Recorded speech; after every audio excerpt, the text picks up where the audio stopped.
Hello and welcome to the channel online अधिकारी। मेरा नाम है सौरभ यादव और आज यहाँ पर शुरू हो रहा है घटना चक्र दृष्टि 2022। घटना चक्र का दृष्टि 2022 बड़ी आंख वाली करंट अफेयर की किताब मार्केट में आ चुकी है और इस किताब को ले लीजिए और इस किताब में जो यहाँ पर पढ़ाया जा रहा है बेहतर तरीके से टिक कर लीजिए, बार बार उसको रिवाइज करिए। एग्ज़ाम ज़्यादा दूर नहीं है।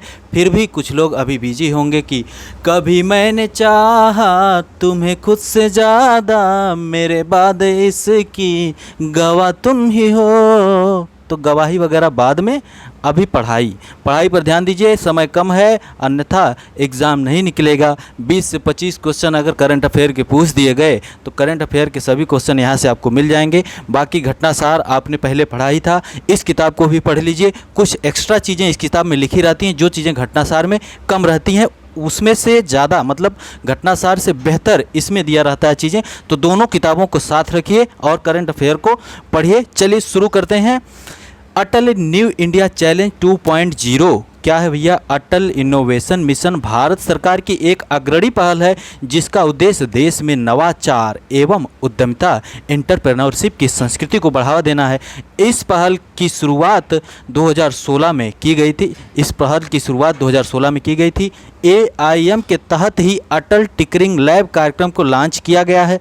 अटल देश भर के स्कूलों में स्थापित एक ऐसा कार्यस्थल है जहां युवा अपने विचारों को एक आकार दे सकते हैं एवं नवाचार कौशल सीख सकते हैं। ठीक है, तो 2016 में स्थापित किया गया था, लेकिन अभी वर्तमान में अटल न्यू इंडिया चैलेंज 2.0 की शुरुआत की गई है।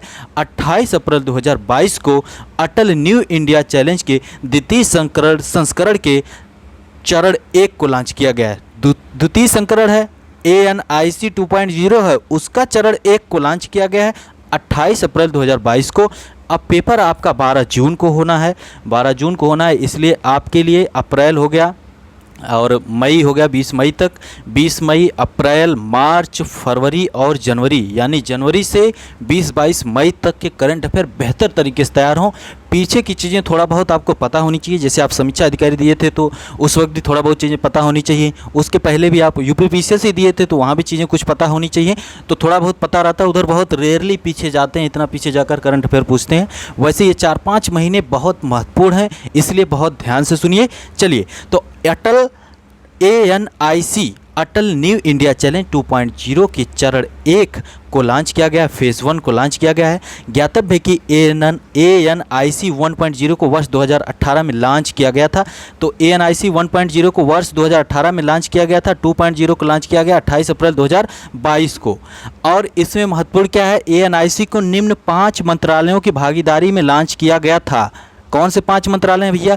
यहाँ से क्वेश्चन बन सकता है कि जल शक्ति, रेल मंत्रालय, कृषि और किसान कल्याण मंत्रालय, सड़क परिवहन एवं राजमार्ग मंत्रालय, आवास एवं शहरी कल्याण मंत्रालय, शहरी कार्य मंत्रालय। तो 5 मंत्रालयों की भागीदारी से लॉन्च किया गया था। ठीक है, तो ये देखिए, आवास और शहरी, सड़क और परिवहन, कृषि एवं किसान, रेल और जल शक्ति मंत्रालय, 5 मंत्रालयों की भागीदारी से लॉन्च किया गया था। ANIC 2.0 का चरण 1 7 क्षेत्रों में 18 चुनौतियों पर आधारित होगा। 7 क्षेत्र हैं। क्वेश्चन पूछा जा सकता है कि निम्नलिखित में से कौन सा क्षेत्र ANIC 2.0 के अंतर्गत नहीं है? तो पहला है ई-मोबिलिटी, दूसरा है सड़क परिवहन, तीसरा है अंतरिक्ष प्रौद्योगिकी एवं अनुप्रयोग, चौथा है स्वच्छता प्रौद्योगिकी, पाँचवा है चिकित्सा यंत्र एवं उपकरण और छठा है अपशिष्ट प्रबंधन और सातवां है कृषि। ठीक है, याद रखिएगा। अटल इनोवेशन मिशन का विस्तार 8 अप्रैल 2022 को केंद्रीय मंत्रिमंडल ने अटल इनोवेशन मिशन को मार्च 2023 तक जारी रखने की मंजूरी प्रदान की। कब तक जारी रहेगा ये 2.0? मार्च 2023 तक जारी रहेगा। ओके, AIM द्वारा प्राप्त किए जाने वाले अभिष्ट लक्ष्य हैं 10,000 अटल टिंकरिंग लैब की स्थापना, 101 अटल इंक्यूबेशन सेंटर्स की स्थापना, 50 अटल सामुदायिक नवाचार केंद्रों की स्थापना, अटल न्यू इंडिया चैलेंज के माध्यम से 200 स्टार्टअप से को सहायता प्रदान करना। ये सब इसके द्वारा अभिष्ट लक्ष्य हैं। ओके, किए जाने वाले अभिष्ट लक्ष्य हैं। तो हमने देखा अटल न्यू इंडिया चैलेंज 2.0 जो कि अटल इनोवेशन मिशन का ही हिस्सा है, जिसको 2016 में पहली बार लॉन्च किया गया था। ठीक है, इसमें क्या है, युवा अपने विचारों को एक आकार दे सकते हैं एवं नवाचार कौशल सीख सकते हैं। ठीक है, अटल टिंकरिंग लैब में। ओके, और 28 अप्रैल 2022 को ANIC 2.0 शुरू किया गया है। फेज़ 1 जो है 2018 में शुरू किया गया था। ANIC 1.0 2018 में शुरू किया गया था। ANIC 2.0 के फेज़ 1 को 28 अप्रैल 2022 को लॉन्च किया गया। 5 मंत्रालयों की भागीदारी इसमें है। जल शक्ति, रेल, कृषि एवं कल्याण, सड़क परिवहन एवं राजमार्ग मंत्रालय, आवास एवं शहरी कार्य मंत्रालय। उसके अलावा 7 क्षेत्रों में यह विभक्त है। क्षेत्र महत्वपूर्ण है। ई मोबिलिटी, सड़क परिवहन, अंतरिक्ष प्रौद्योगिकी एवं अनुप्रयोग, कृषि हो गया, अपशिष्ट प्रबंधन हो गया, चिकित्सा हो गई और स्वच्छता प्रौद्योगिकी है। ओके, चलिए आगे बढ़ते हैं। रायसीना संवाद। रायसीना संवाद तो हर वर्ष होता है, प्रतिवर्ष होता है। यह इसका 7वां संस्करण था। ठीक है, 25 से 27 अप्रैल 2022 के मध्य रायसीना संवाद का आयोजन संपन्न हुआ। ठीक है, यह व्यक्तिगत रूप में, इस बार वैयक्तिक रूप में इन पर्सन फॉर्मेट में किया गया, क्योंकि पिछली बार जो है कि वर्चुअल फॉर्मेट में था, इस बार व्यक्तिगत है, तो कुछ नई बात नहीं है। हाँ, स्टेटमेंट बनाएंगे तो बन सकते हैं कि इस बार जो है वर्चुअल फॉर्मेट में हुआ। नहीं, वर्चुअल नहीं हुआ, ये वैयक्तिक रूप में इन पर्सन फॉर्मेट में हुआ। और क्या है ये, क्या है रायसीना संवाद 2022? भू राजनीतिक और भू आर्थिकी, जियोपॉलिटिकल और जियो इकोनॉमिक सम्मेलन है। यह एक बहुपक्षीय सम्मेलन है जो वैश्विक समुदाय के समक्ष उपस्थित चुनौतियों पर विचारों का आदान प्रदान करता है। ज्ञातव्य है कि रायसीना संवाद के पहले 6 संस्करण सफलतापूर्वक वर्ष 2016 से शुरू है। 16, 17, 18, 19, 20, 21, अभी 22 में जो हुआ है 7वां संस्करण है किसका? रायसीना संवाद का। आगे महत्वपूर्ण चीज़ें क्या हैं कि इसका आयोजन ऑब्जर्वर रिसर्च फाउंडेशन तथा भारत सरकार के विदेश मंत्रालय द्वारा संयुक्त रूप से किया जाता है। महत्वपूर्ण है, ऑब्जर्वर रिसर्च फाउंडेशन और भारत सरकार के विदेश मंत्रालय। ठीक है, इस वर्ष की थीम क्या थी? Terra Nova, इम्पैशन्ड, impatient and imperilled. Okay, इसकी थीम थी, याद रखिएगा। 25 अप्रैल 2022 को प्रधानमंत्री नरेंद्र मोदी ने रायसीना संवाद 2022 का उद्घाटन किया। याद रखिएगा, नरेंद्र मोदी जी ने इसका उद्घाटन किया। यूरोपीय आयोग की यूरोपियन कमीशन की अध्यक्ष उर्सुला वान डेर लेयन उद्घाटन सत्र में मुख्य अतिथि के रूप में शामिल रहीं। ये भी महत्वपूर्ण है। यूरोपीय आयोग की अध्यक्ष उर्सुला वान डेर लेयन उद्घाटन सत्र की मुख्य अतिथि जो थी वो शामिल रहीं इसमें। ओके, इसके अलावा इस वर्ष रायसीना संवाद के साइड इवेंट्स का आयोजन बर्लिन तथा वाशिंगटन डीसी में किया गया। ओके, याद रखिएगा, बर्लिन तथा वाशिंगटन डीसी में। इस वर्ष रायसीना संवाद में स्वीडन के पूर्व प्रधानमंत्री कार्ल बिड्स, कनाडा के पूर्व प्रधानमंत्री स्टीफन हाफर, मालदीव के पूर्व राष्ट्रपति मोहम्मद नशीद और ऑस्ट्रेलिया के पूर्व प्रधानमंत्री एंथनी एबॉट की उपस्थिति रही। ये लोग महत्वपूर्ण हैं। अगर क्वेश्चन बनाया जाता है स्टेटमेंट तो इन लोगों को पूछा जाएगा। एक आध स्टेटमेंट पे ये लोग रखे जाएंगे। जैसा कि सौरभ ऑफिशियल टेलीग्राम पर क्वेश्चन आपको दिए जा रहे हैं, उसको ज्वाइन करिए, वहाँ पर रेगुलर क्विज में पार्टिसिपेट करिए। इस प्रकार के क्वेश्चन आपको वहाँ पर मिलेंगे और क्विज में पार्टिसिपेट किया करिए। देख के डर के क्वेश्चन 2 स्टेटमेंट दिए गए हैं तो डर के भागना नहीं चाहिए, उसको करिए। सही में वास्तव में जैसे आप एग्जाम में बैठते हैं तो वहाँ पर क्या करेंगे, यहाँ पर डरेंगे तो वहाँ क्या करेंगे, है ना? तो यहाँ पर अपनी डर को ख़त्म करिए और वहाँ पर तो बिना डरे करके आइए। तब वर्ष 2022 का संस्करण 90 से अधिक देशों एवं बहुपक्षीय संगठनों के 210 से अधिक वक्ताओं ने हिस्सा लिया। इसमें उल्लेखनीय कि रायसीना संवाद सिंगापुर के सांग्रीला संवाद से प्रेरित है। रायसीना संवाद सिंगापुर के सांग्रीला संवाद से प्रेरित है। तो महत्वपूर्ण चीज़ें क्या है कि साइड इवेंट्स बर्लिन और वाशिंगटन डीसी में आयोजित किए गए और 90 से अधिक देश इसमें इस वर्ष संगठनों के 210 से अधिक वक्ताओं ने हिस्सा लिया था। सिंगापुर के सांग्रीला संवाद से यह प्रेरित है और इसका आयोजन जो है ऑब्जर्वर रिसर्च फाउंडेशन और कौन सा मंत्रालय है? विदेश मंत्रालय संयुक्त रूप से करता है। थीम थी Terra Nova, impassion, impatient and imperilled. Okay, Narendra Modi ji ने इसका उद्घाटन किया था। यूरोपीय आयोग की अध्यक्ष उर्सुला वान डेर लेयल मुख्य अतिथि थी, चीफ गेस्ट थी और यह 7वां संस्करण था। ठीक है, प्रधानमंत्री जी की जम्मू कश्मीर यात्रा, जम्मू कश्मीर में गए थे। 24 अप्रैल 2022 को राष्ट्रीय पंचायती राज दिवस समारोह में भाग लेने के लिए गए थे। तो 24 अप्रैल को राष्ट्रीय पंचायती राज दिवस मनाया जाता है, तो क्या कोई थीम वगैरह है राष्ट्रीय पंचायती राज दिवस की? अगर हो तो कमेंट करिएगा। भाग लेने के उद्देश्य से प्रधानमंत्री नरेंद्र मोदी जम्मू कश्मीर की यात्रा पर रहे। जम्मू कश्मीर के सांबा जिले स्थित पल्ली पंचायत से उन्होंने देश भर की ग्राम सभाओं को संबोधित किया। कहां से? जम्मू कश्मीर के सांबा जिले की पल्ली पंचायत से उन्होंने देश भर की ग्राम सभाओं को संबोधित किया। ठीक है, इसी दिन इन्हें मुंबई में प्रधानमंत्री को भारत रत्न लता मंगेशकर की स्मृति में स्थापित प्रथम लता दीनानाथ मंगेशकर अवार्ड प्रदान किया गया। ये भी याद रखिएगा, इसी दिन मुंबई में प्रधानमंत्री को भारत रत्न लता मंगेशकर की स्मृति में स्थापित प्रथम लता दीनानाथ मंगेशकर अवार्ड प्रदान किया गया। अब कुछ टनल हैं, कुछ चीज़ें हैं जिसका उन्होंने लोकार्पण किया, वहाँ पर उद्घाटन किया, शिलान्यास किया, तो उसको हम लोग देखते हैं। अब जैसे है बनिहाल काजीगुंड सड़क सुरंग, बनिहाल काजीगुंड सड़क सुरंग, इस सुरंग की लंबाई 8.45 किलोमीटर है। ठीक है, यह एक दोहरी ट्यूब सुरंग है, इतना याद रखिए। इस सुरंग की लंबाई 8.45 किलोमीटर है। कौन सी? बनिहाल काजीगुंड सड़क सुरंग, और यह एक दोहरी टनल सुरंग है। दूसरी, रतले जल विद्युत परियोजना का शिलान्यास मोदी जी ने किया, तो रतले जल विद्युत परियोजना का शिलान्यास हुआ। यह कहाँ पर है? किश्तवाड़ जिले में चिनाब नदी पर है। यह चिनाब नदी पर है। कभी कभी सुमेलित करने के लिए नदियों से क्वेश्चन पूछे जाते हैं कि यह परियोजना किस नदी पर है, यह परियोजना किस नदी पर है। ओके, तो कहाँ पर है? चिनाब नदी पर है। रन ऑफ द रिवर परियोजना है।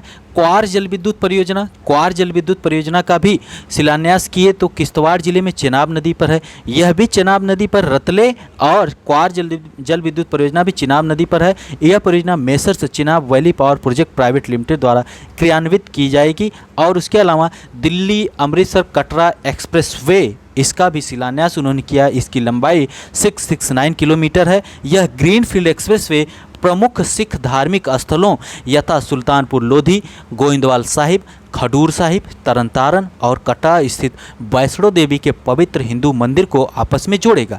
यह एक्सप्रेसवे हरियाणा, पंजाब और जम्मू कश्मीर, तो यह एक्सप्रेसवे कितने राज्यों में? हरियाणा, पंजाब और जम्मू कश्मीर के प्रमुख आर्थिक केंद्रों यथा अंबाला, चंडीगढ़, मोहाली, संगरूर, पटियाला, इन सबको आपस में जोड़ेगा। ओके, अब सबसे महत्वपूर्ण है अमृत सरोवर।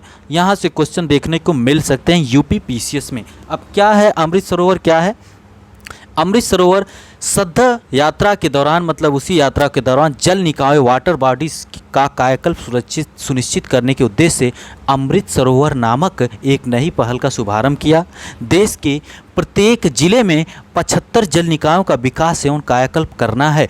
इस जो अमृत सरोवर जो पहल शुरू की गई, इसका क्या लक्ष्य है? देश के प्रत्येक जिले में 75 जल निकायों का विकास एवं कायाकल्प करना है। मतलब 75 जिले उत्तर प्रदेश में, तो 75, एक जिले में 75 जल निकायों का विकास एवं कायाकल्प करना है।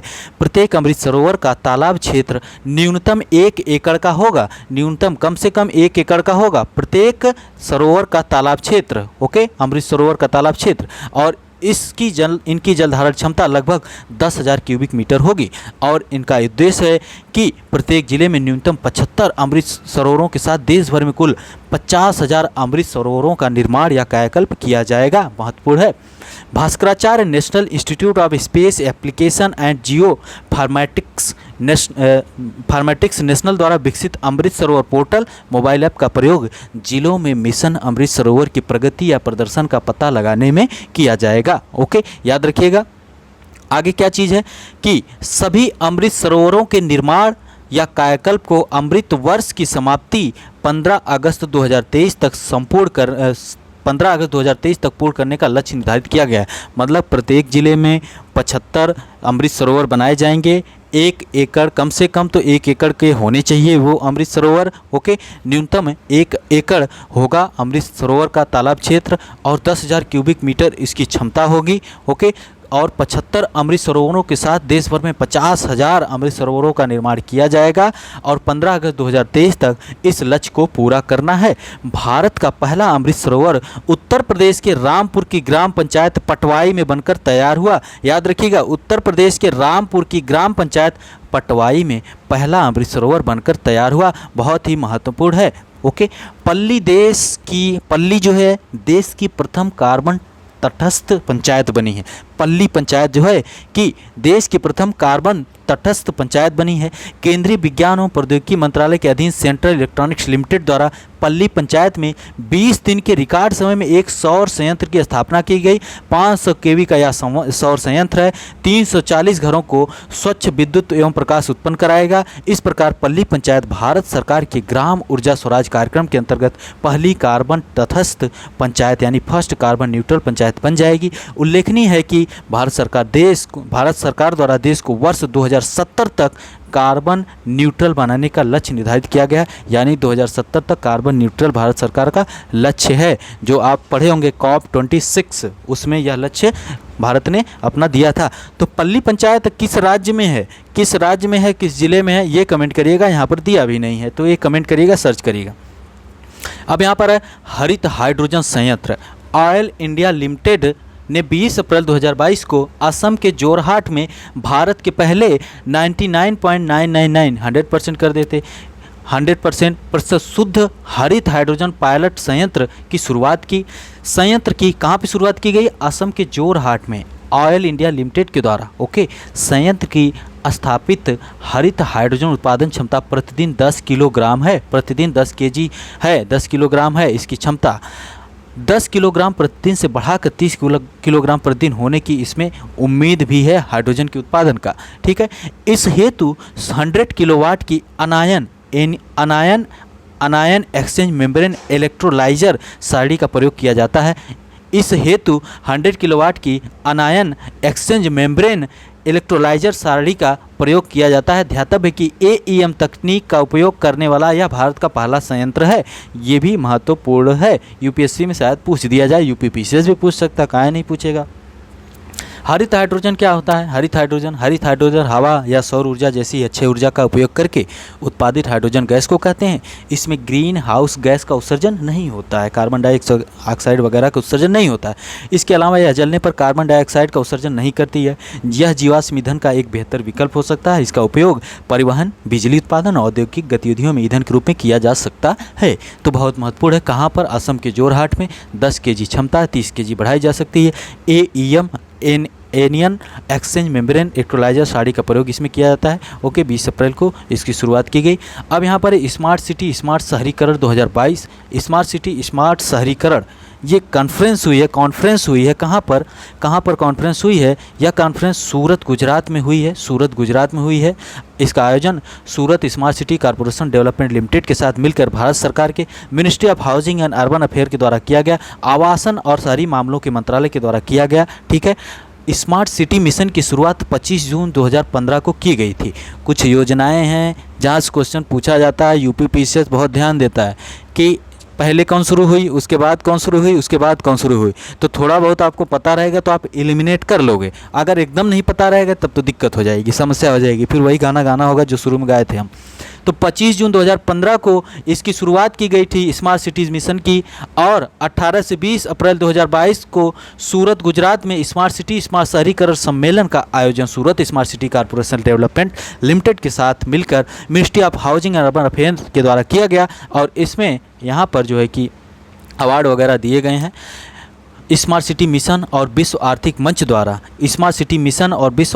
द्वारा शहरी परिवर्तन पर सहयोग के लिए वर्चुअल हब का शुभारंभ किया गया। इसके साथ ही शहरों के लिए एकीकृत डेटा पोर्टल एम्प्लीफाई शहरों के लिए एकीकृत डेटा पोर्टल लॉन्च किया गया। कार्यक्रम में इंडिया स्मार्ट सिटी अवार्ड प्रतियोगिता 2020 के पुरस्कार विजेताओं को सम्मानित किया गया। तो ISAC 2020 में सूरत गुजरात का और इंदौर मध्य प्रदेश को सर्वश्रेष्ठ शहर, सूरत गुजरात, इंदौर मध्य प्रदेश को सर्वश्रेष्ठ शहर, उत्तर प्रदेश को सर्वश्रेष्ठ राज्य का पुरस्कार प्रदान किया गया। ओके, अभी इसको हम देखेंगे, रैंकिंग को भी देखेंगे। तो यहाँ पर अवार्ड दिया गया, यहाँ पर कॉन्फ्रेंस हुई है, सूरत गुजरात में कॉन्फ्रेंस हुई है और इसको सूरत को ही पहला अवार्ड दिया गया और फिर मध्य प्रदेश को दिया गया। सर्वश्रेष्ठ शहर का पुरस्कार उत्तर प्रदेश को दिया गया। ओके, उत्तर भारत की श्रेणी में उत्तर प्रदेश का मुजफ्फरनगर है ना। तो ये सब क्वेश्चन समीक्षा अधिकारी में पूछे गए हैं, आप जाकर लेक्चर देख सकते हैं, पढ़ा हुआ है। और यहाँ पर कई सामाजिक पहलू में तिरुपति, भुवनेश्वर, तुमकुरू है।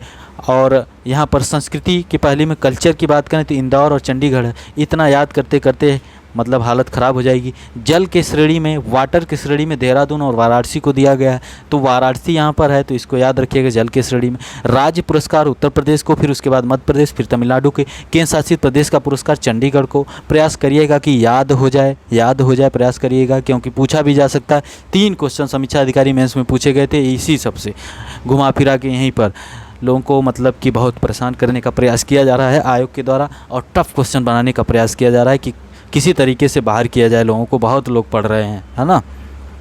सांबा 100% गोल्डन सेहत कार्ड पंजीकरण वाला पहला जिला। सांबा जो है 100% गोल्डन सेहत कार्ड पंजीकरण वाला पहला जिला है। अब यहाँ पर लिखा है कि 23 सितंबर 2018 को आयुष्मान भारत प्रधानमंत्री जन आरोग्य योजना को लॉन्च किया गया था। बस 23 सितंबर 2018 को आयुष्मान भारत प्रधानमंत्री जन आरोग्य योजना को लॉन्च किया गया था, याद रख लीजिएगा। इस योजना के द्वारा प्रतिवर्ष प्रति परिवार 5 लाख रुपए तक का स्वास्थ्य बीमा उपलब्ध कराया जाता है।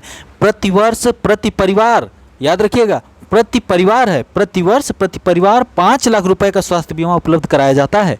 प्रति व्यक्ति नहीं है, प्रतिवर्ष प्रति परिवार 5 लाख रुपए। ओके, ठीक है।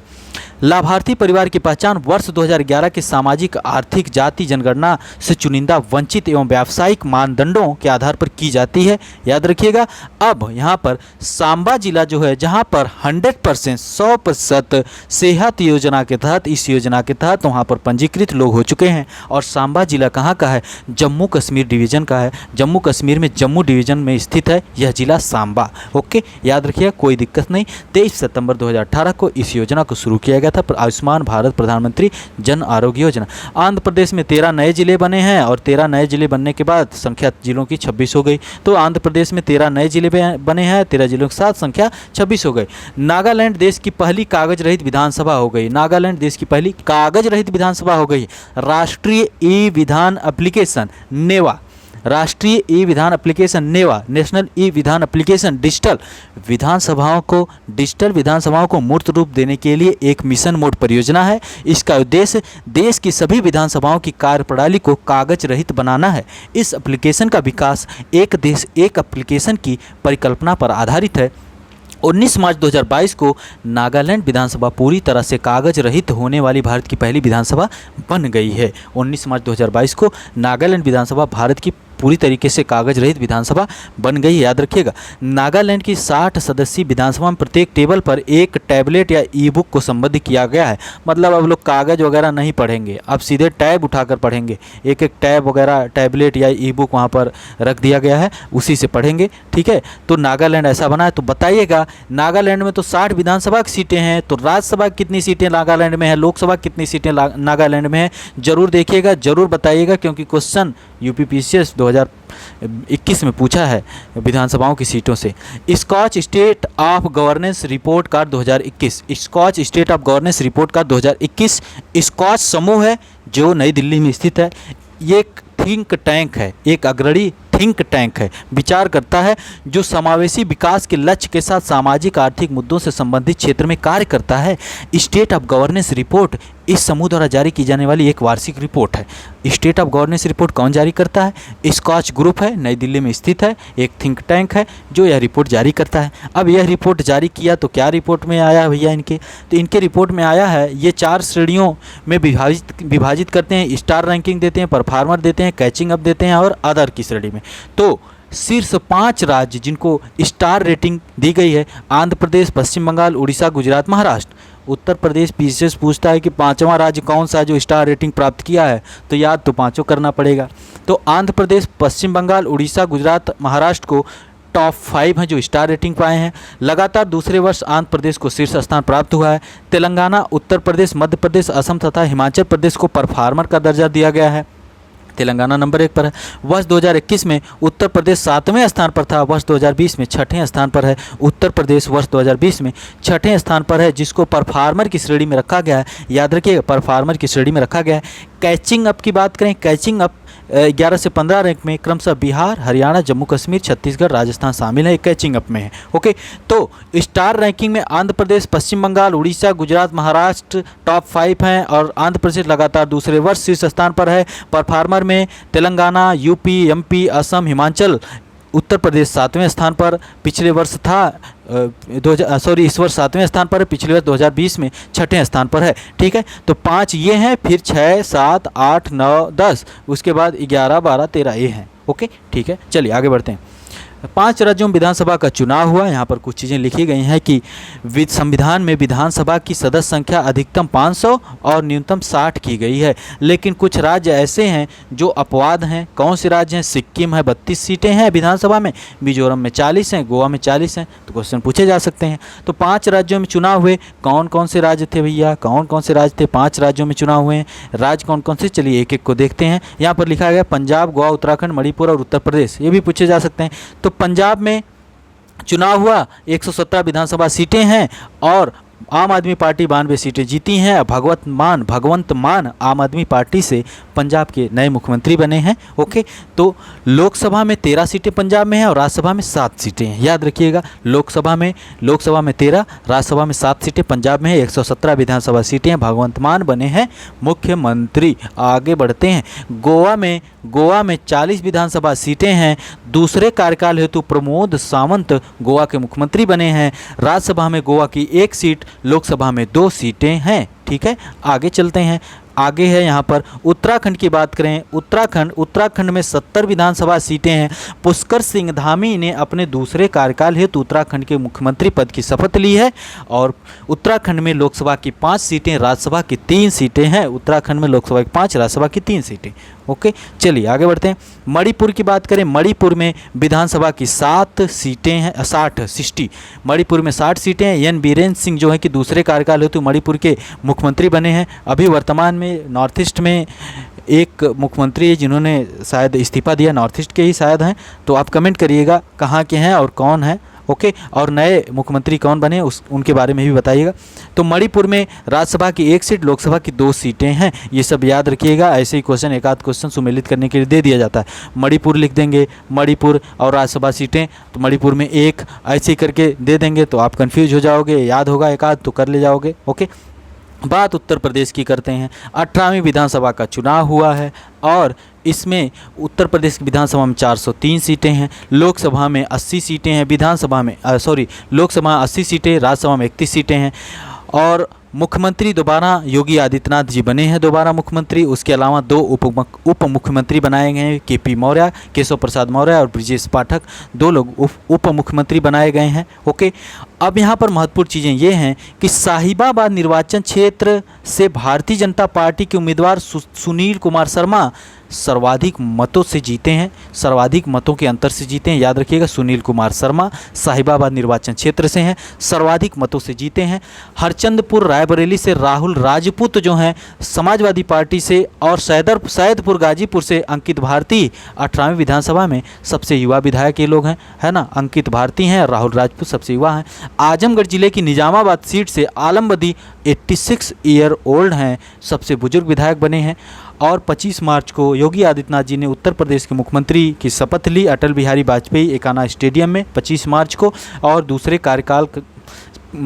कार्यकाल मतलब एक कार्यकाल पूरा करके दूसरा कार्यकाल शुरू करने का ये जो रिकॉर्ड है, 37 वर्षों का यह रिकॉर्ड इन्होंने तोड़ा है। 37 वर्ष बाद ऐसा कोई मुख्यमंत्री है जो एक कार्यकाल पूरा करके दोबारा मुख्यमंत्री बना है। ठीक है, तो ये महत्वपूर्ण चीज़ें हैं, याद रखिएगा। आगे बढ़ते हैं। लेक्चर थोड़ा बड़ा हो सकता है क्योंकि चीज़ें ज़्यादा हैं और सब कुछ बताया जाएगा। कुछ यहाँ पर बहुत सी चीज़ें ऐसी कट भी की गई हैं जो पुराने करंट अफेयर है, अक्टूबर, नवंबर, जून, जुलाई, तो वहाँ से कुछ चीज़ें कट कर दी गई। जो महत्वपूर्ण लगी उसको रखा गया।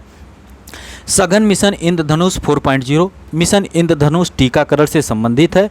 25 दिसंबर 2014 को भारत सरकार ने सभी बच्चों और गर्भवती महिलाओं को तीव्रता से संपूर्ण टीकाकरण कवरेज प्रदान करने एवं प्रतिरक्षण कार्यक्रम मजबूत बनाने के लिए मिशन इंद्रधनुष की शुरुआत की। 25 दिसंबर 2014 की शुरुआत हुई थी मिशन इंद्रधनुष, लेकिन 8 अक्टूबर 2017 को प्रधानमंत्री नरेंद्र मोदी ने सघन मिशन इंद्रधनुष IMI इंटेंसिफाइड मिशन इंद्रधनुष का शुभारंभ किया। ठीक है, और इंटेंसिफाइड 2.0 जो दिसंबर 2019 से 2020 तक चला, 3.0 22 फरवरी 2021 से 22 मार्च 2021 तक चला, 2020 से 2021 तक चला। 15 दिनों के दो दौर में संचालित किया गया। मिशन के तहत देश के सभी जिलों में 90% तक पूर्ण टीकाकरण कवरेज प्राप्त करने का लक्ष्य निर्धारित किया गया था।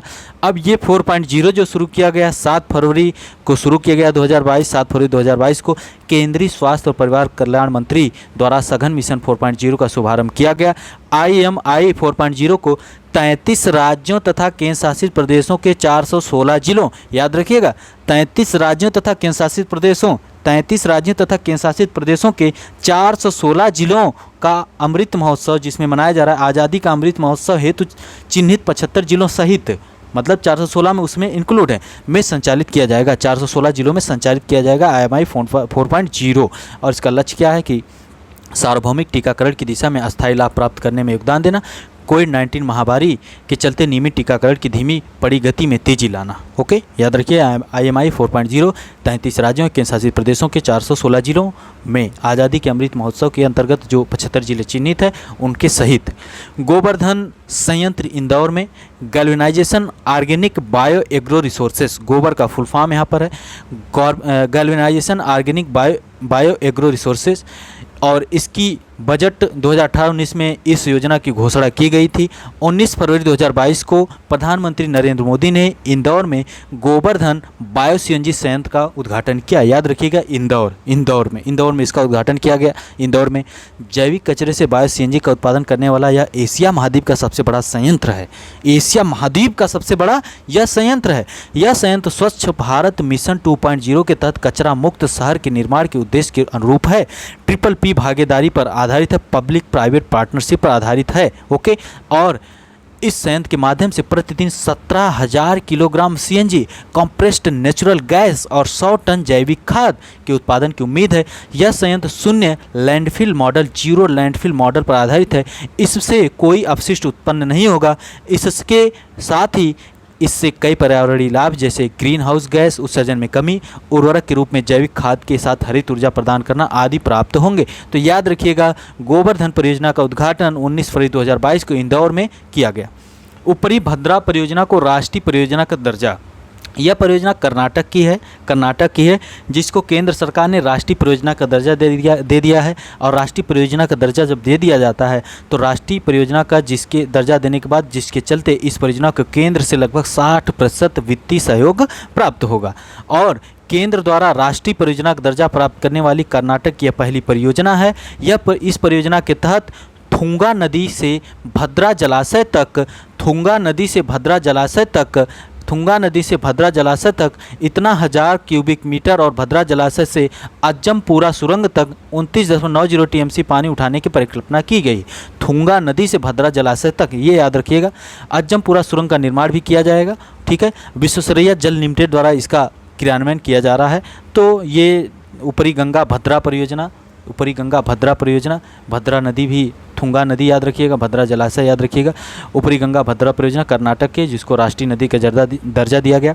अब स्माइल योजना क्या है? 12 फरवरी 2022 को नई दिल्ली में स्माइल योजना को लॉन्च किया गया। इस योजना को सामाजिक न्याय एवं अधिकारिता मंत्रालय द्वारा लॉन्च किया गया है। किसके द्वारा? सामाजिक न्याय और अधिकारिता मंत्रालय द्वारा लॉन्च किया गया, नई दिल्ली में लॉन्च किया गया। आजीविका इसका फुल फॉर्म है support for marginalised individuals for livelihood and enterprise. Smile, support for marginalised individuals for livelihood and enterprise. अभी तक UPPCS ऐसे क्वेश्चन नहीं पूछा फुल फॉर्म बताओ, लेकिन एक बार पूछा था कि ट्राई का फुल फॉर्म क्या है? TRAI। ट्राई किसके लिए है? Telecom regulatory authority of India. लेकिन कुछ योजनाएं ऐसी आ गई हैं, कई योजनाएं हैं जिसमें कि फुल फॉर्म याद ही नहीं हो पाएगा आपको, तो क्वेश्चन पूछा जा सकता है, इसलिए थोड़ा सा गौर करिएगा। स्माइल क्या है? Support for marginalised individuals for livelihood and enterprise. Smile का पूर्ण रूप है आजीविका और उद्यम के लिए वंचित व्यक्तियों की सहायता। ओके, इस योजना का उद्देश्य ट्रांसजेंडर समुदाय और भीख मांगने के कार्य में संलग्न लोगों को कल्याणकारी उपाय प्रदान करना है। इस योजना का उद्देश्य ट्रांसजेंडर समुदाय और भीख मांगने के कार्य में संलग्न लोगों को कल्याणकारी उपाय प्रदान करना है। याद रखिएगा, स्माइल योजना नई दिल्ली में सामाजिक न्याय और अधिकारिता मंत्रालय द्वारा लॉन्च की गई 12 फरवरी 2022 को। हाँ, ये तो हो गया। आगे बढ़ते हैं। अटल सुरंग से रिलेटेड एक क्वेश्चन पूछा गया था 2017 PCS में कि इसकी लंबाई कितनी है, और अभी ये न्यूज़ में क्यों आ गया? न्यूज़ में आया इसलिए क्योंकि वर्ल्ड बुक ऑफ रिकॉर्ड में इसको शामिल कर दिया गया और बिहार पीसीएस देख रहा था कि शामिल किया गया और उसने पूछ लिया कि अटल सुरंग की लंबाई कितनी है, तो 9.02 किलोमीटर है और यही लंबाई उत्तर प्रदेश पीसीएस 2017 में पूछा था और यही लंबाई अभी बिहार पीसीएस 2021 में पूछा, 2022 में जो पेपर उसका कैंसिल हो गया। तो अटल सुरंग यही है। 24 दिसंबर 2019 को भूतपूर्व प्रधानमंत्री अटल बिहारी वाजपेयी के सम्मान में इसका नाम अटल टनल रखने का निर्णय किया गया था। प्रधानमंत्री नरेंद्र मोदी ने 3 अक्टूबर 2020 को रोहतांग में अटल टनल का उद्घाटन किया था। इसका पहले नाम रोहतांग सुरंग भी था। Okay okay okay. Atal tunnel Himalaya की पीर पंजाल श्रृंखला में अवस्थित है। अवस्थित रोहतांग दर्रे से गुजरती है। पीर पंजाल, पहले कराकोरम, फिर लद्दाख, फिर जास्कर, फिर ग्रेट हिमालय, फिर उसके नीचे पीर पंजाल, फिर उसके नीचे शिवालिक आती है। तो कराकोरम, लद्दाख, जास्कर ये ट्रांस हिमालय के अंतर्गत है। फिर ग्रेट हिमालय जो चला जाता है और फिर नीचे पीर पंजाल में यह स्थित है। ठीक है, रोहतांग दर्रे से गुजरती है। यह विश्व की पहली टनल है जिसमें 4G कनेक्टिविटी मुहैया करवाई गई है। 4G कनेक्टिविटी है, वहाँ जाके कोने बैठ के आप नेट चला सकते हैं 4G। यह सुरंग सामरिक तौर पर काफ़ी अहम है क्योंकि इसके परिचालन से सड़क मार्ग से मनाली एवं लेह के बीच की दूरी में 46 किलोमीटर की कमी आई है। ओके, अब T49 सुरंग क्या है?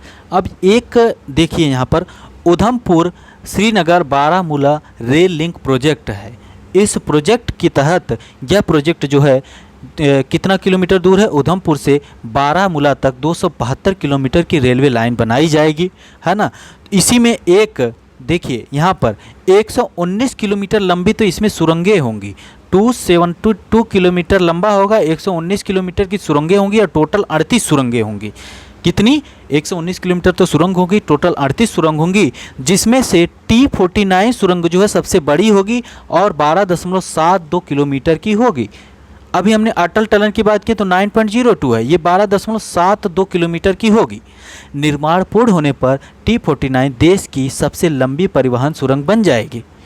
वर्तमान में बनिहाल काजीकुंड खंड पर स्थित पीर पंजाल सुरंग भारत की सबसे लंबी परिवहन सुरंग है। ओके, पीर पंजाल सुरंग की लंबाई 11.215 है, सबसे लंबी सुरंग 11.215 है। ओके ओके ओके, याद रखिए कई सुरंगें हो गए। अब यहाँ पर जो है कि अटल सुरंग 9.02 है और ये सुरंग T49 बन जाएगी तो कितना हो जाएगी?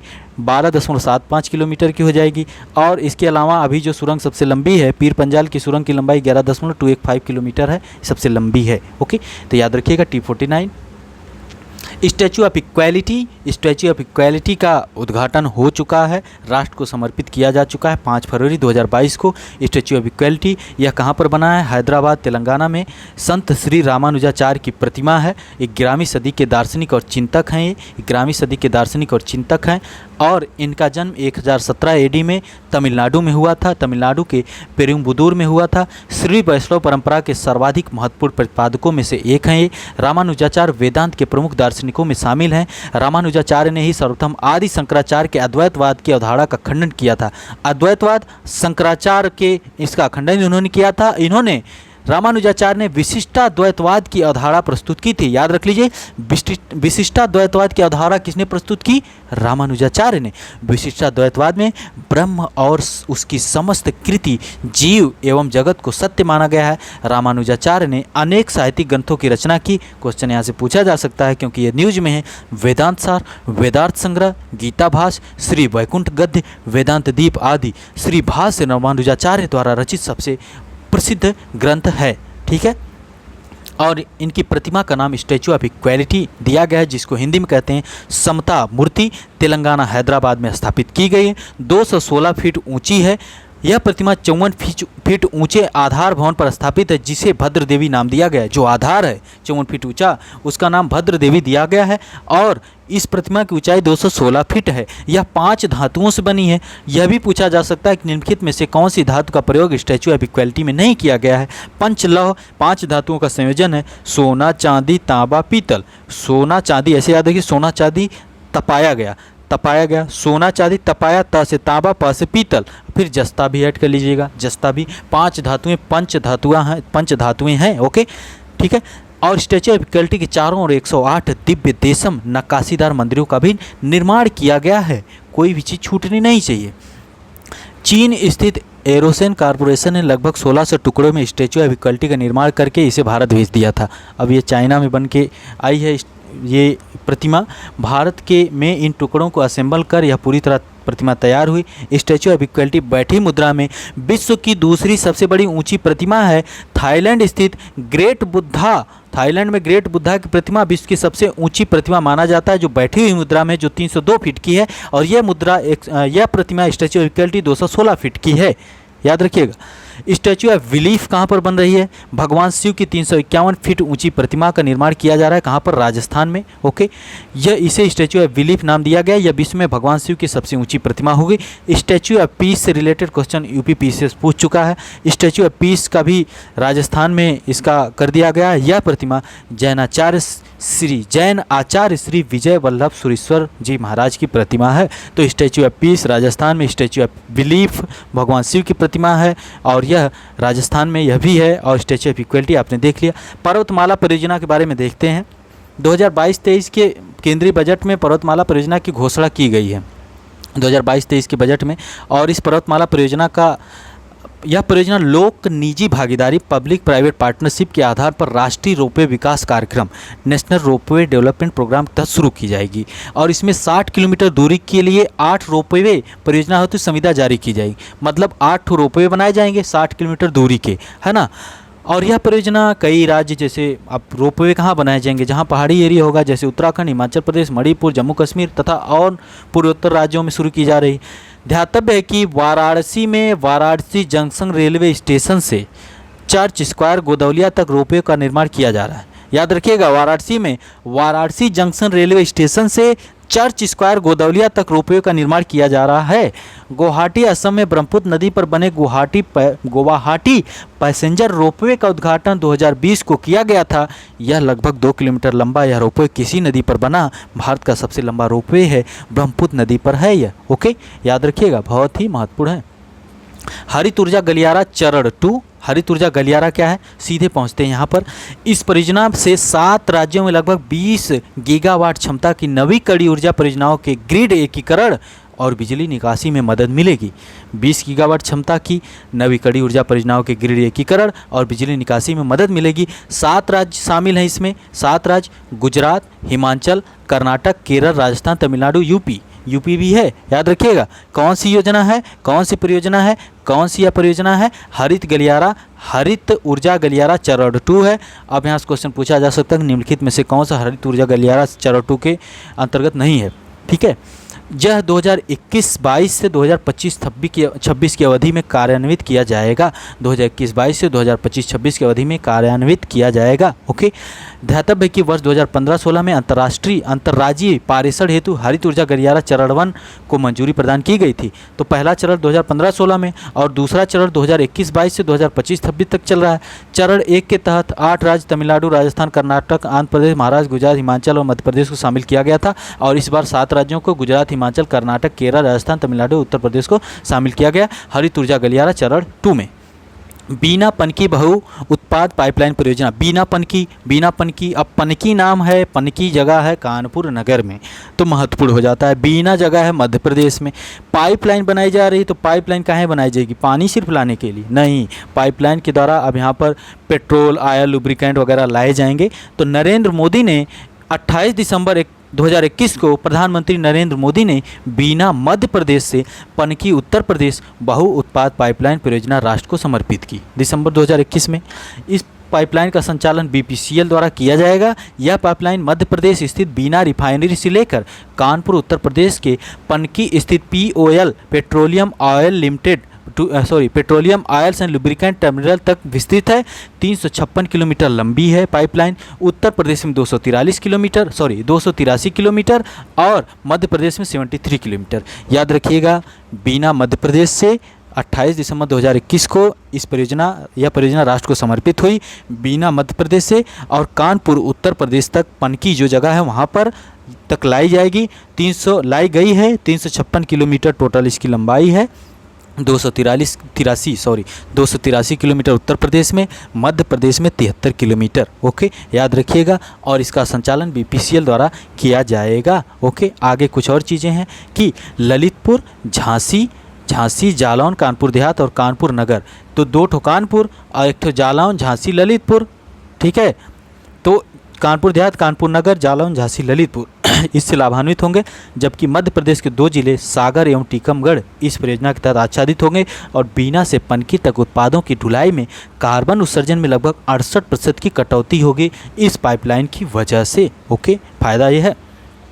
नवाचार उपलब्धियों पर संस्थानों की अटल रैंकिंग जारी की गई है। Area Atal ranking for institutions on innovation achievement, और भारत सरकार शिक्षा मंत्रालय की एक पहल है।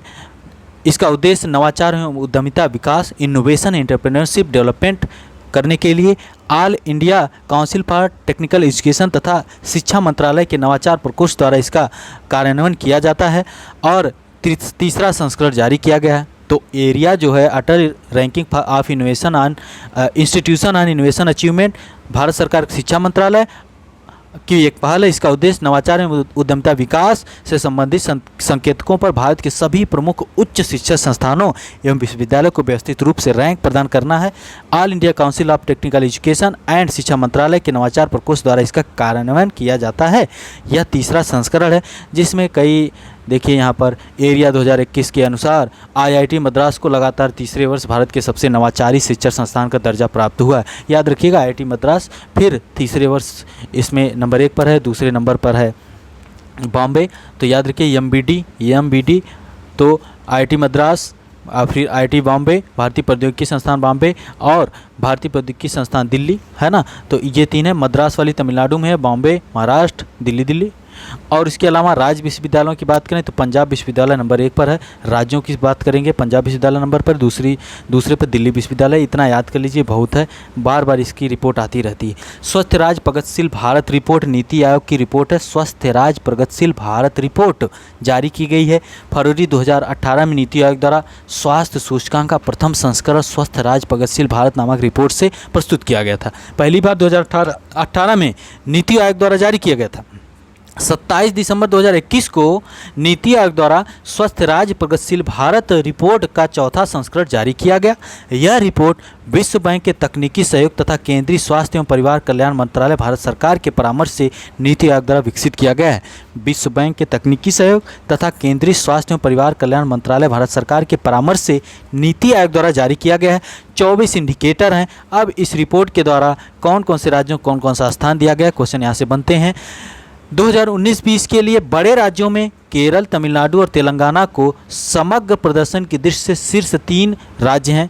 तो केरल, तमिलनाडु, तेलंगाना, आंध्र प्रदेश, महाराष्ट्र, ये टॉप 5 हैं बड़े राज्यों में। समग्र दृष्टि से केरल को लगातार चौथी बार सर्वश्रेष्ठ प्रदर्शक राज्य घोषित किया गया है। चौथी रिपोर्ट है और चौथी बार केरल के बाद तमिलनाडु, तेलंगाना, फिर आंध्र प्रदेश और महाराष्ट्र। याद करना पड़ेगा, क्वेश्चन पूछे जाते हैं, टॉप पर हैं। उसके अलावा प्रदर्शन की दृष्टि से बड़े राज्यों में अंतिम स्थान पर उत्तर प्रदेश है। बड़े राज्यों में अंतिम स्थान पर 19वें स्थान पर उत्तर प्रदेश है और 18वें नंबर पर बिहार है। बिहार यूपी से बेहतर रैंक में है। 18वें पे बिहार है, 19वें पे बड़े राज्यों में उत्तर प्रदेश है। छोटे राज्यों की अगर हम बात करते हैं तो समग्र प्रदर्शन की दृष्टि से छोटे राज्यों में मिजोरम पहले पर है, फिर त्रिपुरा है, फिर सिक्किम है, गोवा है, फिर मेघालय। मिजोरम, त्रिपुरा, सिक्किम, गोवा, मेघालय। मिजोरम, त्रिपुरा, सिक्किम, गोवा, मेघालय छोटे राज्यों में है। अब यहाँ पर केंद्र शासित प्रदेशों की बात की जाए तो समग्र प्रदर्शन के आधार पर दमन एवं दीव तथा दादरा और नगर हवेली प्रथम स्थान पर है। अंतिम स्थान पर है अंडमान और निकोबार। और ये चीज़ शायद घटनासार में गलत दी गई है या इसमें गलत दी गई है। जो भी चीज़ यहाँ पर है उसको आप लोग कमेंट करिएगा क्या यहाँ पर गलत दिया गया है। तो केंद्र शासित प्रदेशों में समग्र प्रदर्शन के आधार पर दमन एवं दीव तथा दादरा और नगर हवेली को प्रथम स्थान दिया गया, जबकि अंडमान निकोबार अंतिम स्थान पर हैं। हिमाचल प्रदेश की कुछ जल विद्युत परियोजनाएं हैं। तो ये परियोजनाएं किस नदी पर हैं तो ये महत्वपूर्ण हो जाता है। रेणुका जी बांध परियोजना जो है कि गिरी नदी पर बनाया जा रहा है। गिरी यमुना की सहायक नदी है, ये महत्वपूर्ण हो गया। गिरी यमुना की सहायक नदी है। रेणुका जी बांध परियोजना है, गिरी यमुना की सहायक नदी है। रेणुका जी बांध के भंडारित जल का उपयोग हथनी कुंड बैराज के माध्यम से उत्तर प्रदेश, हरियाणा एवं राष्ट्रीय राजधानी क्षेत्र दिल्ली द्वारा किया जाएगा। रेणुका जी बांध के भंडारित जल का उपयोग हथनी कुंड बैराज कहाँ पर है कमेंट करिएगा। हथनी कुंड बैराज के माध्यम से उत्तर प्रदेश, हरियाणा और राष्ट्रीय राजधानी क्षेत्र दिल्ली द्वारा किया जाएगा। एनसीआर दिल्ली द्वारा किया जाएगा। ओके। उल्लेखनीय है कि रेणुका गांधी बांध परियोजना कार्यान्वयन हेतु 11 जनवरी 2019 को जल शक्ति मंत्रालय एवं 6 राज्य या संघ शासित क्षेत्रों यूपी, हरियाणा, हिमाचल, दिल्ली, राजस्थान, उत्तराखंड के मध्य समझौता हुआ। तो भैया 6 राज्यों के साथ समझौता हुआ है। तो यूपी, हरियाणा, हिमाचल, दिल्ली, राजस्थान, उत्तराखंड के मध्य समझौता हुआ 11 जनवरी 2019 को रेणुका जी बांध परियोजना के लिए। और किस नदी पर बन रही है? गिरि नदी पर, और गिरि नदी यमुना की सहायक नदी है। ओके ओके ओके, आगे बढ़ते हैं। लुहरी जल परियोजना, लुहरी चरण 1 जल विद्युत परियोजना यानी लुहरी परियोजना कहाँ पर है? सतलुज नदी पर है, हिमाचल प्रदेश में सतलुज नदी पर। लुहरी सतलुज, लुहरी सतलुज। धौला सिद्ध परियोजना ये भी हिमाचल प्रदेश में ब्यास नदी पर, धौला ब्यास। सावड़ा कुड्डू परियोजना, इसे पब्बर नदी जो यमुना की सहायक नदी पर बनाया जा रहा है। क्वेश्चन बन सकते हैं, न्यूज में है तो क्वेश्चन बन सकते हैं सुमेलित करने के लिए नदियों के नाम, या फिर यहाँ पर रेणुका जी बांध परियोजना से। ओके, सुन्नी बांध परियोजना की बात करें तो यह सतलुज नदी पर है। सुन्नी सतलुज, सा से सुन्नी, साते सतलुज। सावड़ा कुड्डू जल विद्युत परियोजना पब्बर, सांप याद रखिए, सांप। धौला सिद्धि ब्यास, और लुहरी लू सतलुज। और यहाँ पर ये है रेणुका जी बांध परियोजना गिरी, रेणुका जी गिर गई। तो सुशासन सूचकांक 2020-21 जारी किया गया, गुड गवर्नेंस इंडेक्स जारी किया गया है। Department of administrative reform and public grievances ने राष्ट्रीय सुशासन केंद्र national centre for good governance नई दिल्ली तथा सुशासन केंद्र हैदराबाद के तकनीकी सहयोग से किया है। किसने? Department of administrative reform and public grievances ने इसको जारी किया है। सुशासन सूचकांक गुड गवर्नेंस इंडेक्स। तो सुशासन दिवस कब मनाया जाता है? कमेंट करिएगा, ठीक है। 25 दिसंबर को लिखा है यहाँ पर, सुशासन दिवस 25 दिसंबर को मनाया जाता है। इस सूचकांक को पहली बार 2019 में जारी किया गया था। अब सीधे देखते हैं संयुक्त रैंकिंग, कई ग्रुप ए ग्रुप बी में इन्होंने डिवाइड किया है, उसके अलावा पूर्वोत्तर और पहाड़ी राज्य और केंद्र शासित प्रदेशों में। तो संयुक्त रैंकिंग में समूह ए में गुजरात नंबर 1 पर है, समूह बी यानी ग्रुप बी वाले में मध्य प्रदेश है। तो गुम हो गया क्या? अपना उत्तर प्रदेश। तो गुजरात पहले पर है, वहाँ से मध्य प्रदेश है गुड गवर्नेंस में, और पूर्वोत्तर एवं पहाड़ी राज्यों में हिमाचल प्रदेश है, और केंद्र शासित प्रदेश में दिल्ली शीर्ष पर है सुशासन में, ठीक है। संयुक्त रैंकिंग में ग्रुप बी के कुल 8 राज्यों में उत्तर प्रदेश का 5वां स्थान है। समूह बी वाले में है 8 राज्यों में उत्तर प्रदेश का 5वां स्थान है। गुम होकर 5वें नंबर पर आया है ग्रुप बी में, कौन? उत्तर प्रदेश। ओके, आगे बढ़ते हैं। लेक्चर 51 मिनट तक चला गया। सरयू नहर परियोजना 11 दिसंबर 2021 को प्रधानमंत्री नरेंद्र मोदी ने उत्तर प्रदेश के बलरामपुर जिले से सरयू नहर परियोजना का उद्घाटन किया। याद रखिएगा, 11 दिसंबर 2021 को बलरामपुर जिले से इसका उद्घाटन किया। तो बताइएगा बलरामपुर जिला नेपाल के साथ सीमा साझा करता है या नहीं? अब सरयू नहर परियोजना क्या है? इस परियोजना के तहत 5 नदियों यथा घाघरा, सरयू, राप्ती, बाणगंगा एवं रोहिणी को आपस में जोड़ा गया है। घाघरा, सरयू, राप्ती, बाणगंगा एवं रोहिणी को आपस में जोड़ा गया है। इतना तो याद रखिएगा। और ये याद रखिएगा 11 दिसंबर 2021 को इसको बलरामपुर जिले से इसको शुरू किया गया। उत्तर प्रदेश में मानसून के दौरान घाघरा नदी के अधिशेष जल का सिंचाई हेतु उपयोग करने के लिए इस परियोजना को डिजाइन किया गया है। इस परियोजना का उद्देश्य क्षेत्र के जल संसाधनों का कुशलतम उपयोग सुनिश्चित करना है, ठीक है। और इसके अलावा महोबा में कुछ परियोजनाओं की शुरुआत हुई थी दिसंबर 2021 में। तो अर्जुन सहायक परियोजना, रतौली वियर परियोजना, भावनी बांध, माझगांव, चिल्ली परियोजना, ये सब परियोजनाएं महोबा में हुई थी। उसके अलावा इस परियोजना से सरयू नहर परियोजना से 9 जिले लाभान्वित होंगे।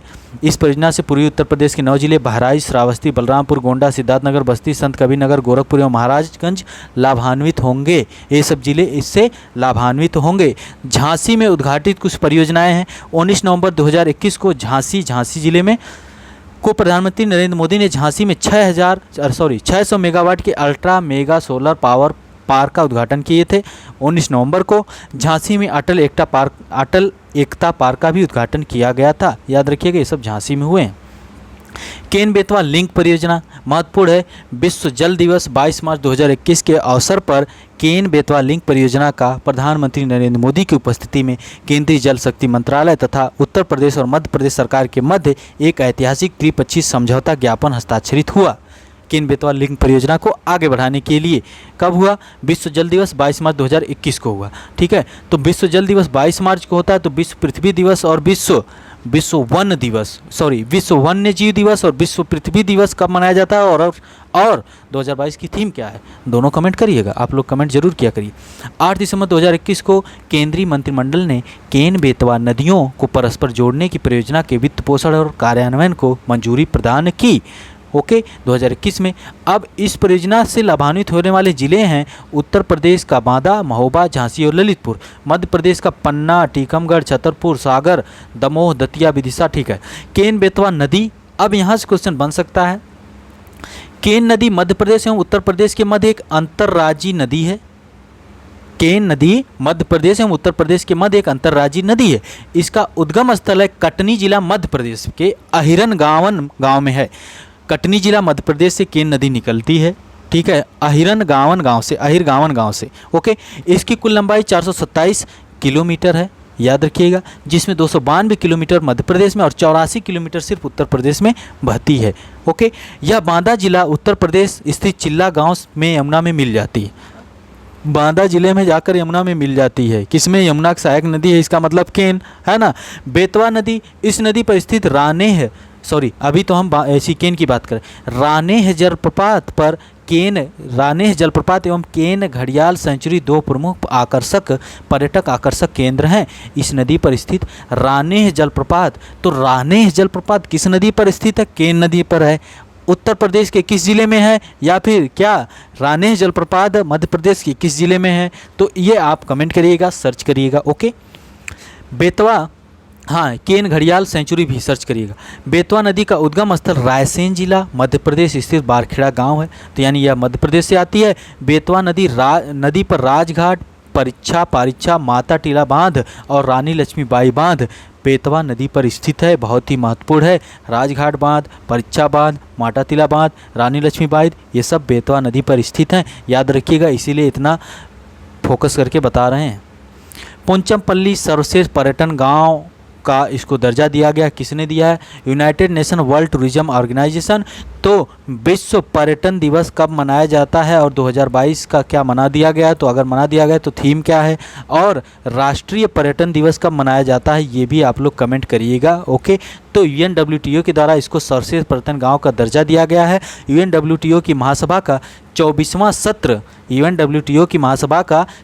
सत्र नवंबर से दिसंबर के मध्य 2021 में मैड्रिड स्पेन में किया गया। स्पेन की राजधानी मैड्रिड में किया गया आयोजन, याद रखिए। 24वां संस्करण कहाँ किया गया? UNWTO का मैड्रिड स्पेन में किया गया।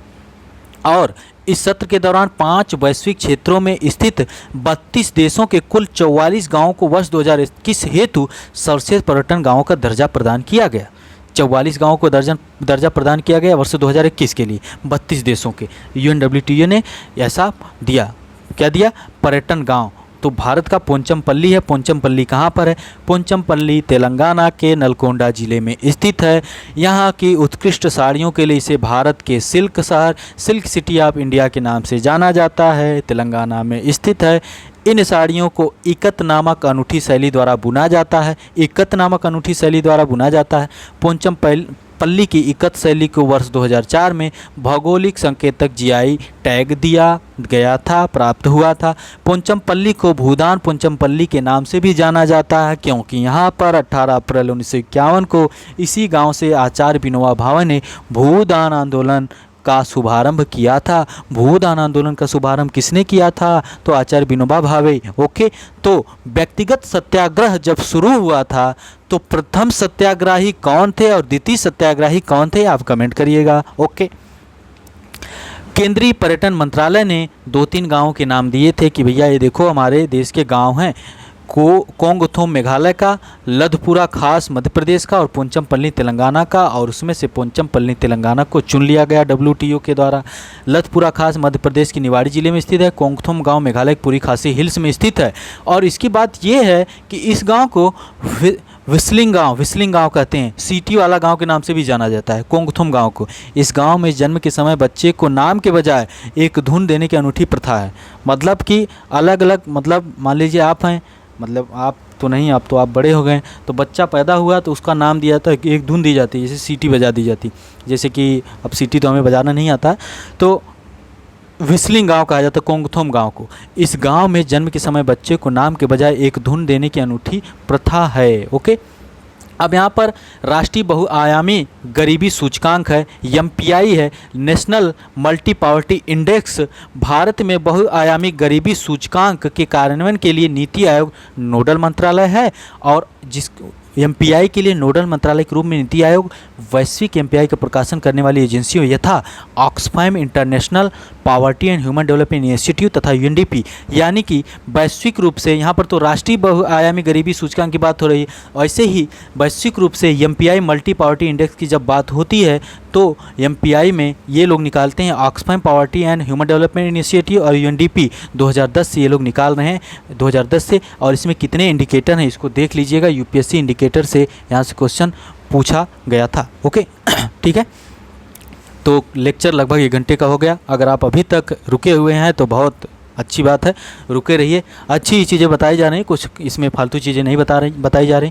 तो राष्ट्रीय बहुआयामी गरीबी सूचकांक में बिहार सबसे गरीब राज्य है, शीर्ष 5 राज्यों में सबसे गरीब 51.91% लोग गरीब हैं। झारखंड में 42, उत्तर प्रदेश में 37.79%, याद रखिएगा। तीसरे नंबर पर आपका उत्तर प्रदेश है, चौथे नंबर पर एमपी है, पाँचवें पे मेघालय है। पाँचों हो सके तो ट्रिक के द्वारा याद कर लीजिएगा।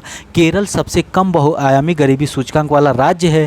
केंद्र शासित प्रदेशों की दृष्टि से दादरा एवं नागर हवेली 27.36 में बहुआयामी गरीबी जनसंख्या सर्वाधिक, जबकि पुडुचेरी में सबसे कम है। ठीक है, तो केंद्र शासित प्रदेश में दादरा एवं नगर हवेली में सर्वाधिक है और जबकि पुडुचेरी में सबसे कम है। याद रखिएगा ये सब चीज़ें, यही सब क्वेश्चन पूछ के आपको घायल किए जाएंगे। और कुछ सेक्टर भी दिए गए हैं, जैसे बाल एवं किशोर मृत्यु दर में उत्तर प्रदेश नंबर 1 पर है ना।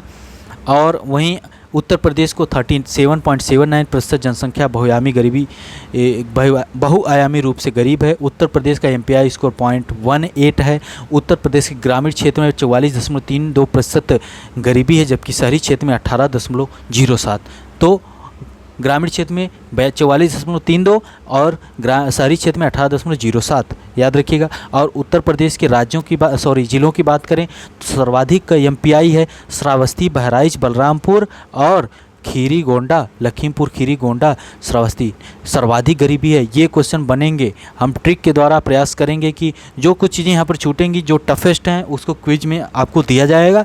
बेहतर तरीके से पढ़ लीजिए, बार बार रिवाइज कर लीजिए, और उसके बाद जब आपको क्विज दिया जाएगा तो आप वहाँ पर ब्रशअप करिएगा अपना नॉलेज, तभी मज़ा आएगी। और न्यूनतम की बात करें तो सबसे कम गरीबी लखनऊ में, फिर कानपुर नगर में है। सबसे कम लखनऊ में है, कानपुर में उससे थोड़ा सा ज़्यादा है, फिर उसके बाद गौतम बुद्ध नगर है, फिर गाज़ियाबाद है, फिर झांसी में है। यही न्यूनतम वाले हैं।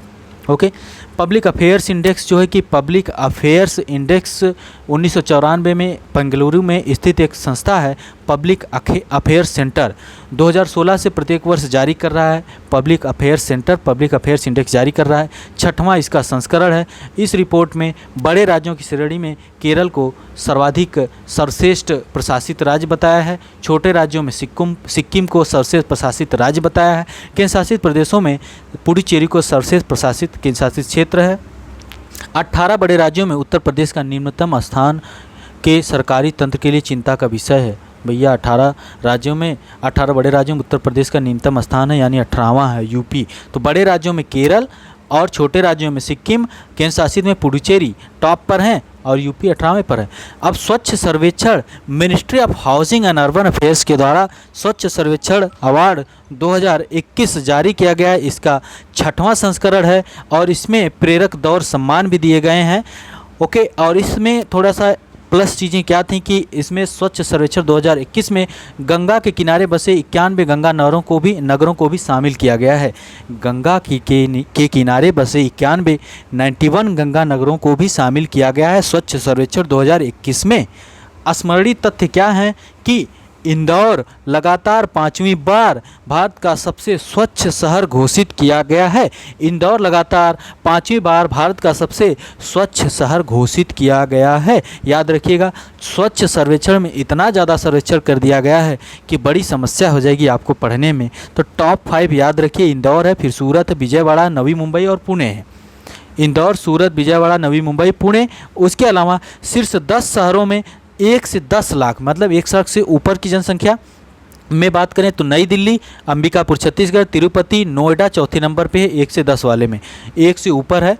और यहाँ पर फिर उज्जैन है। और वहीं 10 लाख से अधिक जनसंख्या की श्रेणी में शीर्ष 20 शहरों में उत्तर प्रदेश के 2 शहरों को स्थान प्राप्त हुआ, जिसमें लखनऊ को 12वां, गाजियाबाद को 18वां। लखनऊ को 12वां, गाजियाबाद को 18वां। 10 लाख से अधिक में 20 में 2 हैं भारत के, लखनऊ और गाजियाबाद है। और 10 लाख से अधिक जनसंख्या की श्रेणी में कानपुर को 21वां, आगरा को 24वां, प्रयागराज को 26वां, मेरठ को 27वां, वाराणसी को 30वां स्थान दिया गया है। इस चीज़ को टिक कर लीजिएगा, प्रयास करिएगा कि याद हो जाए। काहे कि समीक्षा अधिकारी का पेपर देखिए, वहाँ पर 3-4 क्वेश्चन सीधे यहीं से पूछे गए हैं। लग रहा है एक ही पेज मिला होगा करंट अफेयर का और वहीं से बना दिए कि लो बताओ। अब 1 लाख से कम जनसंख्या श्रेणी में बीटा सांगली महाराष्ट्र को भारत का सबसे स्वच्छ शहर घोषित किया गया। 1 लाख से कम जनसंख्या श्रेणी में बीटा सांगली महाराष्ट्र को भारत का सबसे स्वच्छ शहर घोषित किया गया है। भारत का सबसे स्वच्छ शहर घोषित किया गया है। ओके, अब आगे देखते हैं। यहाँ कुछ और चीज़ें दी गई हैं। क्या है भैया, राज्यों की रैंकिंग इस प्रकार है। शीर्ष स्थान प्राप्त 5 राज्य 100 स्थानीय निकायों से कम। शीर्ष स्थान प्राप्त 5 राज्य हैं 100 स्थानीय निकायों से कम। झारखंड, हरियाणा, गोवा, उत्तराखंड। ठीक है, तो 100 निकायों से कम, 100 निकायों से अधिक वाले में छत्तीसगढ़, महाराष्ट्र हैं। बहुत कुछ इसमें बहुत रैंकिंग निकाल दी गई है, बोर हो जाएंगे आप पढ़ते पढ़ते। 100 शहरी स्थानीय निकायों से अधिक श्रेणी वाले राज्यों में उत्तर प्रदेश का 6वां स्थान। 100 शहरी स्थानीय निकायों से अधिक की श्रेणी में उत्तर प्रदेश का 6वां स्थान है। यही सब स्टेटमेंट दे देंगे। गंगा नगरों की रैंकिंग में 1 लाख से अधिक जनसंख्या वाले गंगा नगरों में उत्तर प्रदेश के वाराणसी नगर को शीर्ष स्थान प्राप्त हुआ, जबकि दूसरे, तीसरे और चौथे पर क्रमशः मुंगेर, पटना, कानपुर हैं। ओके, उत्तर प्रदेश के वाराणसी को गंगा नगरों में जो 91 नगरों को दिया गया है उसमें से वाराणसी शीर्ष पर है। ये भी स्टेटमेंट बन सकता है। 1 लाख से कम जनसंख्या वाले गंगा नगरों की श्रेणी में उत्तर प्रदेश का कन्नौज प्रथम स्थान पर है। और 1 लाख से मतलब 1 लाख से कम वाला और गंगा नगरों की श्रेणी में उत्तर प्रदेश का वाराणसी शीर्ष पर है। ओके, और कन्नौज पहले पर है 1 लाख से कम में, और बिजनौर दूसरे पर है। याद रखिए, बिजनौर से ही एंट्री करती है गंगा नदी। भारत का सबसे स्वच्छ मध्यम शहर 3 से 10 लाख जनसंख्या की श्रेणी में नोएडा उत्तर प्रदेश है। याद रखिएगा, आप सब याद करेंगे तो पागल हो जाएंगे। ये याद रखिएगा 3 से 10 लाख वाला। ओके, चलिए यहाँ पर है कि पूर्वांचल एक्सप्रेसवे, क्वेश्चन यहाँ से पूछा गया था। पूर्वांचल एक्सप्रेसवे का उद्घाटन नवंबर 2021 में करवल खीरी जिला सुल्तानपुर में पूर्वांचल एक्सप्रेसवे का उद्घाटन किया गया था जिला सुल्तानपुर से। और वर्ष 2018 में प्रधानमंत्री द्वारा आजमगढ़ में इस एक्सप्रेसवे की आधारशिला रखी गई थी। इसकी लंबाई 340 किलोमीटर है। 2018 में आधारशिला रखी गई थी आजमगढ़ में, लेकिन इसका उद्घाटन किया गया सुल्तानपुर में करवल खीरी जगह 16 नवंबर को। पीछे में क्वेश्चन पूछा गया था कि ये एक्सप्रेसवे कौन से ज़िले से नहीं होकर जाता है। शायद 2018, 19 या 20 में पूछा गया था। तो 9 ज़िले हैं, लखनऊ, बाराबंकी, अमेठी, सुल्तानपुर, अयोध्या, अम्बेडकर नगर, आजमगढ़, मऊ और गाजीपुर। याद करना पड़ेगा। और 340 किलोमीटर लंबा है। इसके साथ ही यह वर्तमान में परिचालित देश का सबसे लंबा एक्सप्रेसवे बन गया है। लखनऊ जिले में लखनऊ सुल्तानपुर रोड स्थित चांदसराय गांव से यह प्रारंभ होता है। गाजीपुर जिले में स्थित हैदरिया गांव में यह समाप्त हो जाता है। ओके, ठीक है। और सुल्तानपुर में कुरेभार गांव के निकट 3.2 किलोमीटर लंबी एक हवाई पट्टी निर्मित की गई, इसी पर जहां पर उतरा था क्या, फाइटर प्लेन, है ना। तो यहीं पर कुरेभार गांव सुल्तानपुर में ही जहां से उद्घाटन किया गया। सुल्तानपुर के इस गांव से उद्घाटन, करवल खीरी से उद्घाटन किया, लेकिन ये उतरा था सुल्तानपुर कुरेभार गांव के निकट 3.2 किलोमीटर लंबी हवाई पट्टी निर्मित की गई वहां पर। ओके, गंगा एक्सप्रेसवे बहुत 2-3 साल से न्यूज़ में चल रहा है। 18 दिसंबर 2021 को प्रधानमंत्री नरेंद्र मोदी ने शाहजहांपुर में गंगा एक्सप्रेसवे की आधारशिला रखी। पूर्वी उत्तर प्रदेश को पश्चिमी उत्तर प्रदेश से जोड़ेगा। लंबाई 593.947 किलोमीटर होगी। ओके, यह एक्सप्रेसवे 6 लेन का है, जिसे भविष्य में 8 लेन का बनाया जाएगा।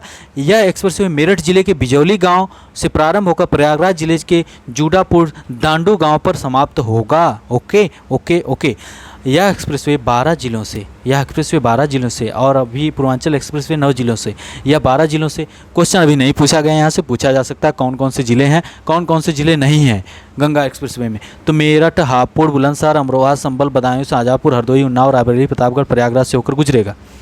शाहजहाँपुर में इस एक्सप्रेसवे पर 3.5 किलोमीटर लंबी हवाई पट्टी का निर्माण किया जाएगा, जहां पर उतारा जाएगा फिर फाइटर प्लेन। ओके, यहाँ पर 3.2 किलोमीटर लंबा है इसमें पूर्वांचल में, और इसमें कितना किलोमीटर लंबा, 3.5 किलोमीटर लंबा।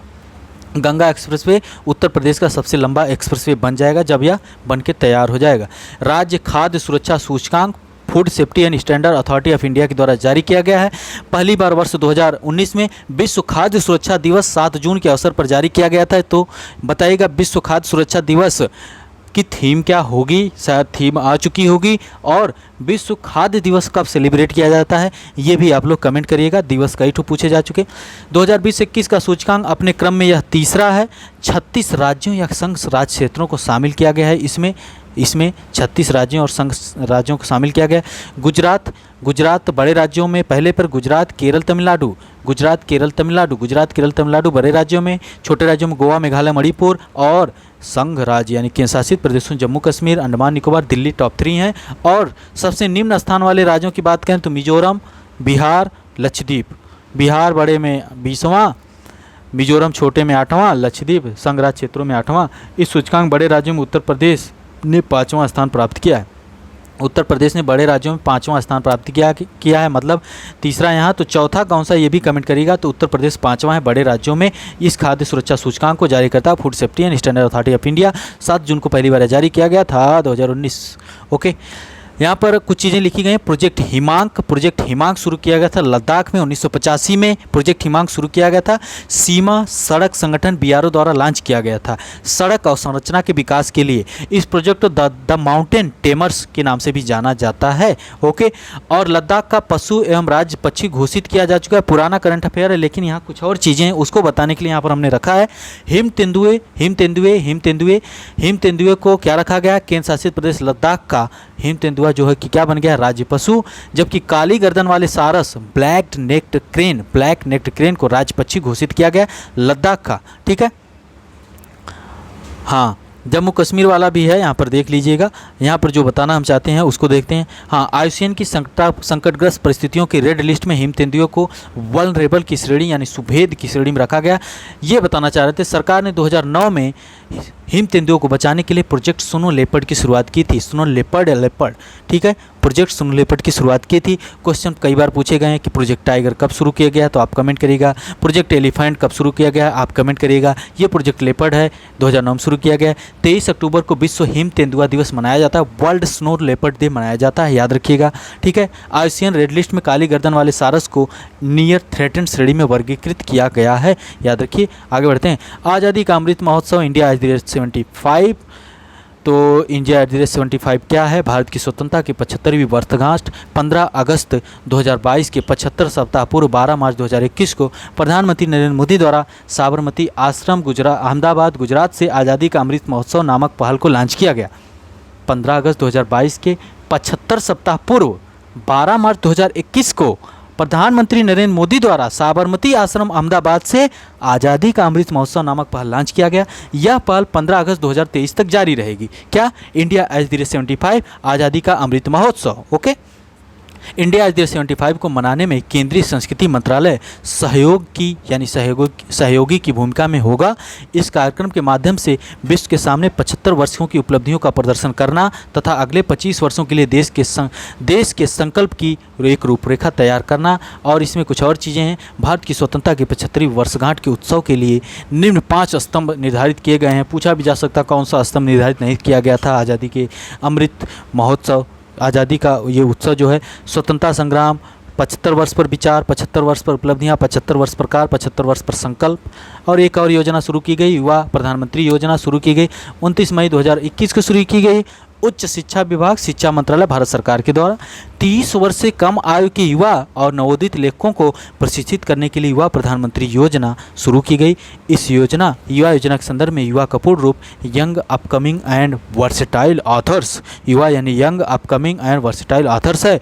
युवा योजना इंडिया एट द रेट 75 परियोजना आज़ादी के अमृत महोत्सव का अंग है। ओके, तो यहाँ पर कंप्लीट होता है सभी महत्वपूर्ण राष्ट्रीय परिदृश्य और बहुत ही महत्वपूर्ण चीज़ें कंप्लीट हुई हैं। आप लोग इसको बेहतर तरीके से टिक कर लीजिएगा और एक बार रिवाइज कर लीजिए। कल दूसरा लेक्चर इसका मिलेगा जिसमें हम लोग अंतर्राष्ट्रीय परिदृश्य की चर्चा करेंगे। बाकी सौरभ ऑफिशियल टेलीग्राम को ज्वाइन करिए। हम भी पढ़ाते पढ़ाते थक गए। सौरभ ऑफिशियल टेलीग्राम को ज्वाइन करिए और वहाँ पर रेगुलर क्विज हो रहे हैं, क्विज में पार्टिसिपेट करिए। चैनल को लाइक शेयर सब्सक्राइब कर लीजिए। मिलते हैं आपसे अगले लेक्चर में। बहुत बहुत धन्यवाद।